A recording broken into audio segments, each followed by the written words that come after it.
बिस्मिल्लाहिर्रहमानिर्रहीम। अस्सलाम वालेकुम मेरे प्यारे भाइयों और बहनों। आज की इस वीडियो में हम बात करेंगे कुरान की सबसे बड़ी सूरह सूरह अल बकरा के बारे में, जिसमें टोटल 286 आयतें हैं। जैसे कि मैंने लास्ट वीडियो में आप सबको सूरह अल फातिहा के बारे में बताया था, जो कुरान की सबसे पहली सूरह है। उसको मैंने पढ़ के भी सुनाया था, तर्जुमे के साथ आप सबको वो चीज़ बताई थी। तो मेरे पास लास्ट वीडियो में कमेंट भी आया था एक भाई का कि आप कौन सी सूरह पढ़ रही हो, कौन सी कुरान शरीफ में देख के पढ़ रही हो, आप उसमें हिंदी में लिखा हुआ है या फिर आपको अरबी पढ़नी आती है या नहीं। तो ऐसे बहुत सारे सवाल किए थे कुछ भाइयों ने। तो मैं एक चीज़ बताना चाहूँगी कि जो कुरान की सबसे पहली सूरह है वो भी मुझे पढ़नी आती है अरेबिक में, मतलब थोड़ी बहुत आती है। मैं पूरी अच्छी तरह से नहीं पढ़ पाती हूँ। और जो सूरह अल बकरा है उसकी जो स्टार्टिंग की 3-4 आयतें हैं वो मैं अच्छे से पढ़ लेती हूँ, बट जो बाकी की जो आयतें हैं उनको मैं अच्छे से नहीं पढ़ पाती हूँ। उनके कुछ लफ्ज़ कुछ ऐसे हैं जो मुझे बोलते हुए थोड़ी-सी प्रॉब्लम होती है। बट जैसे कि मेरे पास ये जो कुरान शरीफ है, ये देखो, इसका नाम है द होली कुरान। इसमें एक साइड हिंदी में दिया हुआ है तर्जुमा, और एक साइड अरेबिक में है और एक साइड इंग्लिश में है। तो मैंने जो आपको पढ़कर सुनाई थी वो सूरह अल फातिहा थी लास्ट वीडियो में, और इसी कुरान शरीफ से पढ़कर सुनाई थी।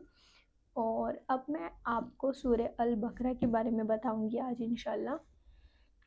जैसे कि इसमें जो 3-4 आयतें हैं वो तो मैं आपको अरेबिक में पढ़कर बता दूँगी, बट जैसे कि मैं डेली कुरान शरीफ पढ़ती हूँ और जोहर की नमाज़ के बाद, तो मैं क्या करती हूँ कि सूरह अल बकरा पर ही मैं आ रही हूँ। तो मैं अरेबिक में तो नहीं पढ़ पाती हूँ, बट मैं हिंदी में उसका तर्जुमा पढ़ लेती हूँ। मैंने सोचा था कि जैसे कि मैं पहले इस पूरी कुरान शरीफ को हिंदी में मुकम्मल कर लेती हूँ, पढ़ लेती हूँ, उसके बाद थोड़ा-थोड़ा अरेबिक में भी सीखूँगी पढ़ना। जैसे कि कोई-कोई लफ्ज़ होता है जो मैं नहीं बोल पाती, तो उसकी मुझे प्रैक्टिस करनी पड़ेगी तभी मैं बोल पाऊँगी। बट उससे पहले मेरे लिए ये जानना बहुत ज़रूरी है कि आखिर इस पूरी कुरान शरीफ में अल्लाह के कलाम में क्या चीज़ें दी गई हैं, क्या चीज़ अल्लाह ने फ़रमाई है हमारी ज़िंदगी को लेकर, आखिरत को लेकर, हमारे नबियों के बारे में क्या-क्या चीज़ें इस कुरान शरीफ में मौजूद हैं, वो सारी मेरे लिए जानना बहुत ज़रूरी है। और जैसे कि इसमें हिंदी में दिया हुआ है, तो हिंदी में पढ़ना मेरे लिए सच में बहुत आसान है। तो मैं उसको हिंदी में पहले पढ़ लेती हूँ, और अब जैसे कि मैं डेली पढ़ती हूँ तो मैं आ रही थी 153 आयत पर सूरह अल बकरा की।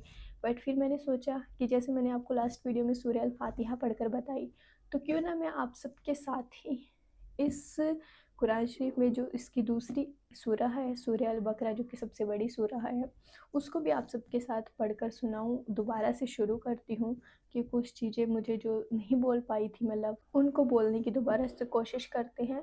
आप सब इस चीज़ का प्लीज़ गुस्सा मत होना, नाराज़ मत होना, बुरा मत मानना अगर मुझसे कोई लफ्ज़ अच्छे से नहीं बोल मिलता है या फिर कुछ गलती हो जाती है, क्योंकि मैं अभी सीख रही हूँ। सच में मेरे लिए ये बहुत डिफ़िकल्ट है, क्योंकि मैं एक मिडिल क्लास फैमिली से ही थी और मैं एक मिडिल क्लास स्कूल में ही पढ़ी हूँ। तो उसमें हिंदी आती थी अच्छे से बोलनी, बट इंग्लिश भी इतनी अच्छी खासी नहीं आती है मुझे बोलनी। बट वही चीज़ है कि हाँ, अपने मतलब के अकॉर्डिंग मैं बोल लेती हूँ। तो चलिए अब मैं आपको इसकी पहले मैं आपको वो चीज़ दिखा देती हूँ कि इसमें कैसे लिखा हुआ है, क्योंकि मेरे पास कमेंट आया था कि हमें नहीं पता कि आप कौन-सी सूरह पढ़ रही हो, कैसे दिया हुआ है कुरान में। तो मैं पहले आपको एक चीज़ दिखा देती हूँ एक बार। ये देखो, अगर आप देख पा रहे होंगे तो इसमें एक साइड ये देखो अरबी में लिखा हुआ है और ये इंग्लिश में लिखे हुए हैं, बट इंग्लिश में भी इसके लफ्ज़ कुछ ऐसे हैं कि थोड़े डिफ़िकल्ट ही होते हैं बोलते हुए। देखो देखो, जैसे कि अल्हम्दुलिल्लाहि रब्बिल आलमीन, और इस तरफ ये हिंदी में दिया हुआ, तो ये हिंदी में तो मैं बहुत ईज़िली पढ़ लेती हूँ। ये सूरह अल फातिहा है जो मैंने आपको पढ़कर सुनाई थी। और अभी मैं आपको ये सूरह अल बकरा, इसकी दूसरी सूरह है, वो पढ़कर बताऊँगी। इसमें भी देखो एक साइड अरेबिक में है, ये इंग्लिश में है और ये हिंदी में है। तो आज हम पढ़ रहे हैं सूरह अल बकरा, कुरान की दूसरी सूरह जो सबसे बड़ी सूरह है, जिसमें टोटल 286 आयतें हैं। ये क्वेश्चन भी उठ जाता है ना कि हाँ, कुरान में दूसरी सूरह में कितनी आयतें हैं। तो चलिए, बिस्मिल्लाहिर्रहमानिर्रहीम। شروع اللہ کے نام سے جو بڑا ہی مہربان نہایت اور رحم والا ہے۔ اس کی پہلی آیت ہے الف لام میم۔ ہندی میں بھی اس کا ترجمہ سیم دیا ہوا ہے، الف لام میم۔ دوسری آیت ہے ذالکل کتابو لا ریب فیہ ھدی للمتقین۔ اس کا ترجمہ ہے یہ کتاب ایسی ہے جس میں کوئی شبہ نہیں، راہ بتلانے والی ہے خدا سے ڈرنے والوں کو۔ اس کے ترجمے میں جو چیز بتائی گئی ہے کہ یہ جو کتاب ہے، یہ جو اللہ کا کلام ہے قرآن شریف، یہ کتاب ایسی ہے جو نیک بندوں کو راہ بتلاتی ہے، جو اس کو دھیان سے سمجھ کر پڑھتا ہے، یہ اس کو ایک نیک راستہ دکھاتی ہے۔ اور وہ لوگ ہیں جو اللہ سے ڈرتے ہیں، جو یقین رکھتے ہیں ایک خدا پر۔ اس کی تیسری آیت ہے الذین یؤمنون بالغیب ویقیمون الصلاۃ ومما رزقناہم ینفقون۔ وہ خدا سے ڈرنے والے لوگ ایسے ہیں جو یقین لاتے ہیں چھپی ہوئی چیزوں پر اور قائم رکھتے ہیں نماز کو، جو کچھ دیا ہے اسی میں سے خرچ کرتے ہیں۔ تیسری آیت میں ترجمہ یہی دیا ہوا ہے کہ وہ جو لوگ ہیں وہ خدا سے ڈرنے والے ہیں اور یقین رکھتے ہیں اللہ کی ہر چیز پر جو اللہ نے بنائی ہے، اور جو قائم رکھتے ہیں نماز کو، جو اذان کی آواز سنتے ہی نماز پڑھنے کے لیے جاتے ہیں، اور جو کچھ بھی اللہ نے ہمیں دیا ہے اسی میں سے اب خرچ کرتے ہیں۔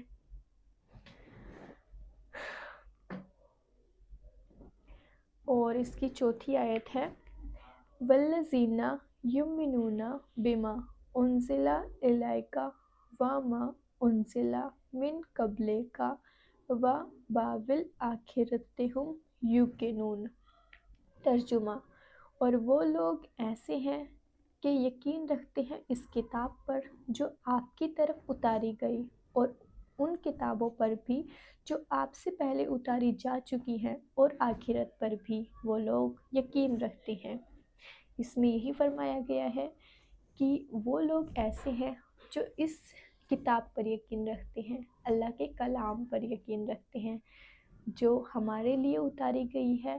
اور صرف یہی کتاب نہیں ہے بلکہ اسلام میں اور بھی بہت ساری تمام مقدس کتابیں ہیں جو نبیوں کے اکارڈنگ ان کی قوم کے لیے اللہ نے اتاری تھی، جیسے کہ ایک کتاب کا نام میں نے اسی سورہ البقرہ میں بھی سنا ہے، توریت، جو حضرت موسیٰ علیہ السلام کی قوم کے لیے اتاری گئی تھی۔ اور جو لوگ یقین رکھتے ہیں اللہ پر، جو لوگ یقین رکھتے ہیں آخرت پر، تو جیسے کہ میں نے اس کی ابھی تک 4 آیتیں ترجمے میں بھی پڑھی ہیں اور عربک میں بھی پڑھی ہیں، بٹ اس کی جو 5ویں آیت ہے، مطلب کہ 4 آیتیں تو میں اچھے سے پڑھ لیتی ہوں تھوڑا بہت، بٹ جو آگے والی آیتیں ہیں وہ بولنی سچ میں بہت ڈیفیکلٹ لگتی ہے، بٹ ایک بار ٹرائی کرتے ہیں۔ اگر کوئی لفظ غلط ہو جائے تو پلیز اللہ معاف کرے۔ تو چلیے 5ویں آیت ہے اولئک علی ھدی من ربہم واولئک ھم المفلحون۔ ترجمہ ہے یہ لوگ ہیں ٹھیک راہ پر جو ان کے پروردگار کی طرف سے ملی ہیں، اور یہ لوگ ہیں پورے کامیاب۔ جو بھی لوگ اس کتاب پر یقین رکھتے ہیں، اللہ پر یقین رکھتے ہیں، وہ لوگ ایک دم ٹھیک راستے پر ہیں۔ جو راہ ان کے پروردگار نے ان کے لیے دکھائی ہے وہ اس راہ پر ہے، اور وہ لوگ ہیں پورے کامیاب اس دنیا میں بھی اور آخرت میں بھی۔ اگلی آیت ہے 6 نمبر، تھوڑا ڈیفیکلٹ ہے یہ بولنا میرے لیے۔ ان الذین کفروا سواء علیہم انذرتہم ام لم تنذرہم لا یؤمنون۔ اب اس کا ترجمہ ہے بے شک جو لوگ کافر ہو چکے ہیں برابر ہے ان کے حق میں، آپ ان کو ڈرائیں یا نہ ڈرائیں وہ ایمان نہ لائیں گے۔ یہ بات تو سچ ہے کہ جو لوگ کافر ہو چکے ہیں، اپنے راہ سے گمراہ ہو چکے ہیں، ان لوگوں کو ہم کتنا مرضی سمجھا دیں، وہ نہیں سمجھ سکتے۔ جو لوگ اپنے ایمان سے بھٹک گئے ہیں وہ دوبارہ ایمان نہیں لا سکتے، اسی لیے ان کو سمجھانے کا بھی کوئی فائدہ نہیں ہے۔ اگلی آیت ہے 7 نمبر، اللہ اللہ قلوبہم و اللہ، یہ نہیں بولا جا رہا، کہت عمل لاہ اللہ اللہ قلوبہم و اللہ الہم و اللہ ابصارہم ونتوس و لہم عذاب عظیم۔ 7ویں نمبر کی اس کا ترجمہ پڑھ لیتے ہیں، یہ مجھے نہیں پڑھنی آ رہی ہے 7 نمبر آیت، بٹ اس کا ترجمہ پڑھتے ہیں۔ باندھ لگا دیا ہے اللہ تعالیٰ نے ان کے دلوں پر، ان کے کانوں پر اور ان کی آنکھوں پر، پردہ ہے اور ان کے لیے سزا بڑی ہے۔ اس میں یہی چیز فرمائی ہے اللہ نے کہ جو لوگ کافر ہو چکے ہیں، اللہ نے ان کی آنکھوں پر، کانوں پر، ان کے دلوں پر، مطلب کہ کوئی ان کو کتنا ہی سمجھا لے وہ نہیں سمجھ سکتے، تو اللہ نے بھی ان کی آنکھوں پر، کانوں پر باندھ لگا دیا ہے، اور ان کے لیے آخرت میں سزا بڑی دردناک ہے، بہت بری ہے۔ میں ایک چیز کرتی ہوں، آپ سب بھی مجھے کمنٹ کر کے بتانا، جیسے کہ میں پہلے ہی، جیسے کہ میں قرآن شریف آلریڈی پڑھتی ہوں ڈیلی، تو میں کیا کرتی ہوں، صرف اس کا ترجمہ پڑھ لیتی ہوں، کیونکہ میرے لیے قرآن شریف کے اندر جو چیزیں دی گئی ہیں وہ جاننا بہت ضروری ہے، جو عربک میں ہیں۔ عربک میں پڑھنے کا ثواب ہے، بٹ وہی چیزیں مجھے سیکھنی پڑے گی، ابھی مجھے اتنا نہیں آتا ہے بولنا، تو میں کیا کرتی ہوں، میں آپ سب کو بھی کیوں نہ اس کا ترجمہ پڑھ کر سناؤں۔ عربک میں تو آپ سب پڑھتے ہی ہوں گے، آپ سب کے پاس بھی قرآن شریف ہوگی، تو ایک بار میں اس کا 1 نمبر سے لے کے آیت نمبر 1 سے لے کے آیت نمبر 10 تک ترجمہ پڑھ دیتی ہوں، صرف ترجمہ، ٹھیک ہے؟ دیکھتے ہیں، چلو۔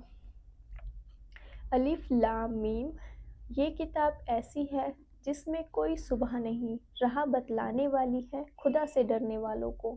وہ خدا سے ڈرنے والے لوگ ایسے ہیں جو یقین لاتے ہیں چھپی ہوئی چیزوں پر، قائم رکھتے ہیں نماز کو، جو کچھ دیا ہے انہی میں سے خرچ کرتے ہیں، اور وہ لوگ ایسے ہیں کہ یقین رکھتے ہیں اس کتاب پر بھی جو آپ کی طرف اتاری گئی، اور ان کتابوں پر بھی جو آپ سے پہلے اتاری جا چکی ہیں، اور آخرت پر بھی وہ لوگ یقین رکھتے ہیں۔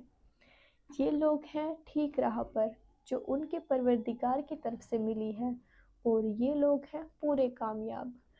بے شک جو لوگ کافر ہو چکے ہیں وہ برابر ہیں ان کے حق میں، آپ ان کو ڈرائے یا نہ ڈرائے وہ ایمان نہ لائیں گے۔ باندھ لگا دیا ہے اللہ تعالیٰ نے ان کے دلوں پر، آنکھوں پر، کانوں پر، پردہ ہے اور ان کے لیے سزا بڑی ہے۔ اور ان لوگوں میں بعضے ایسے بھی ہیں جو کہتے ہیں ہم ایمان لائے اللہ پر اور آخری دن پر، حالانکہ وہ بالکل بھی ایمان والے نہیں۔ چال بازی کرتے ہیں اللہ سے، ان لوگوں سے جو ایمان لا چکے ہیں، یعنی محض چال بازی کی راہ پر ایمان کا اظہار کرتے ہیں، اور واقعی میں کسی کے ساتھ چال بازی نہیں کرتے، باوجود اپنی ذات کے وہ اس کا شعور نہیں رکھتے۔ ان کے دلوں میں بڑا مرض ہے، اور بھی بڑھا دیا اللہ نے ان کو مرض، اور ان کے لیے سزائے دردناک ہے جس وجہ سے کہ وہ جھوٹ بولا کرتے ہیں۔ تو گائز، یہ میں نے آج جیسے کہ عربک میں پڑھی تو 1 سے لے کر 8 نمبر آیت تک، بٹ جو مجھے اچھی طرح سے مطلب بولنی، اچھی طرح سے بھی نہیں کہہ سکتے ہیں، مطلب تھوڑا ٹھیک ٹھاک میں بول لیتی ہوں، وہ ہے 1 سے لے کر 4 نمبر آیت تک، اور پھر 8 نمبر تک بولی، بٹ وہ یہ بیچ بیچ میں تھوڑے لفظ ڈگمگ آ گئی۔ تو ابھی میں نے جو ترجمہ پڑھا ہے سورہ البقرہ میں 1 نمبر سے لے کے 10 نمبر آیت تک، تو آپ کو کیا میرا ایسا پڑھنا صحیح لگ رہا ہے؟ یا پھر آپ ایک چیز بھی مجھے بتا سکتے ہیں، پہلے میں بند کر دیتی ہوں۔ آپ سب مجھے ایک چیز بھی بتا سکتے ہیں، جیسے کہ آپ سب نے یہ چیز نوٹس کی ہو کہ اب میں ایک مسلم ایریا میں رہ رہی ہوں، تو जब भी मैं बाहर कहीं घूमने जाती हूँ तो जो मेरा यहाँ का नियरेस्ट मेट्रो स्टेशन पड़ता है वो पड़ता है जामिया नगर, जामिया मिलिया इस्लामिया। तो उसके आसपास या फिर इस एरिए में कोई ऐसा मदरसा या फिर कोई ऐसी जगह है जहाँ पर जाकर मैं अरेबिक में कुरान शरीफ पढ़ना सीख सकूँ, तो प्लीज़ मुझे कमेंट करके ज़रूर बताना। अगर आप यहाँ आसपास के रहने वाले हो तो प्लीज़ ज़रूर बताना। और जैसे कि आज मैंने सूरह अल बकरा आप सबको पढ़कर बताई है, तो इसकी 1 से 10 नंबर आयत तक पढ़ी है। जितना मैंने अभी तक कुरान शरीफ में सूरह अल बकरा, कुरान की दूसरी सूरह को पढ़ा है, मैं डेली पढ़ती हूँ, तो मुझे एक चीज़ जो पता चली है, सूरह अल बकरा किस चीज़ की हिदायत देती है। सबसे पहली, एक अल्लाह पर ईमान रखना, दूसरी नमाज की पाबंदी रखना, तीसरी ज़कात और खर्च करना, चौथा रोज़ा, और 5वें नंबर पर हज, और 6 नंबर पर है निकाह, तलाक, वारिस, कर्ज़ा, इन सब का हुक्म दिया हुआ है। और लास्ट है सब्र, दुआ और तकव्वा। मतलब कि इस एक सूरह में, सूरह अल बकरा में, हमें बहुत सारी चीज़ें सीखने को मिलती है, बहुत सारी चीज़ों के बारे में पता चलता है जितना मैंने अब तक कुरान शरीफ को तर्जुमे के साथ पढ़ा है, क्योंकि मुझे अभी अरेबिक में पढ़ना नहीं आता है। बट वही चीज़ है कि मेरे लिए अभी इसको हिंदी में पढ़ना ही बहुत ज़रूरी है, क्योंकि मुझे हिंदी ही अच्छे से बोल मिलती है, अरेबिक तो बोल मिलती नहीं है अच्छे से। तो इंशाल्लाह मैं कोशिश कर रही हूँ कि पहले मैं इस पूरी कुरान शरीफ को हिंदी में कवर कर पाऊँ, मुकम्मल कर पाऊँ, उसके बाद ही मैं जो अरेबिक के लफ्ज़ हैं उनको दोबारा से प्रैक्टिस करूँगी, दोबारा से रिपीट रिपीट में अगर मैं पढ़ूँगी ना थोड़ा थोड़ा करके, तो इंशाल्लाह एक दिन ज़रूर पढ़ पाऊँगी पूरी को। बट आपको कैसी लगी है आज की वीडियो, मुझे कमेंट करके ज़रूर बताना। और जो चीज़ मैंने पूछी है, अगर यहाँ आसपास कोई हो मदरसा या फिर कोई भी जो मेरी हेल्प कर सके कुरान शरीफ को पढ़ने में अरेबिक में, तो प्लीज़ मुझे कमेंट करके ज़रूर बताना। और अगर वीडियो अच्छी लगी तो प्लीज़ लाइक, शेयर और चैनल को सब्सक्राइब करना मत भूलना। इंशाल्लाह मिलेंगे नेक्स्ट व्लॉग में। अल्लाह हाफ़िज़।